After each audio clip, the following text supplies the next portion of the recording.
দিয়ালোর শেষ মুহূর্তে ম্যাজিক, ইকুয়েডরকে হারিয়ে নাটকীয় জয় আইভরি কোস্টে।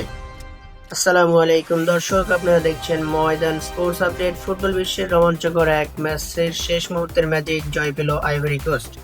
90 মিনিটের দুর্দান্ত লড়াই শেষে ইকুয়েডরকে 1-0 ব্যবধানে হারিয়েছে তারা। বিস্তারিত জানবো আজকের এই বিশেষ প্রতিবেদন।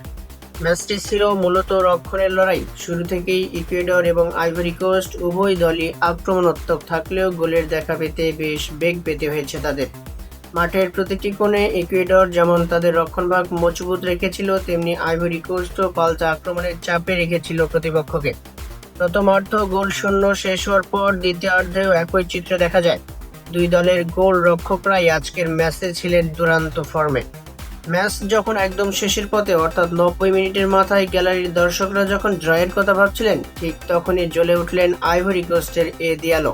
নিজের একক ক্ষমতায় ইকুয়েডরের রক্ষণভাগ ভেদ করে বল জড়িয়ে দিলেন জালে। স্টেডিয়াম জুড়ে যখন জয়ের আনন্দ আর ইকুয়েডর শিবিরের চরম হতাশা। শেষ বাঁশি বাজার আগে ইকুয়েডর মারিয়া হয়ে গোল শোধের চেষ্টা করলেও সময়ের অভাব এবং আইভরি কোস্টের জমাট রক্ষণভাগ সেটা হতে দেয়নি। 1-0 গোলের এই জয় আইভরি কোস্টের জন্য এক ঐতিহাসিক মুহূর্ত হয়ে থাকবে। খেলার এমন সব আপডেট পেতে এবং মাঠের প্রতিটি মুহূর্ত জানতে চোখ রাখুন আমাদের প্রিয় প্ল্যাটফর্ম ময়দানে।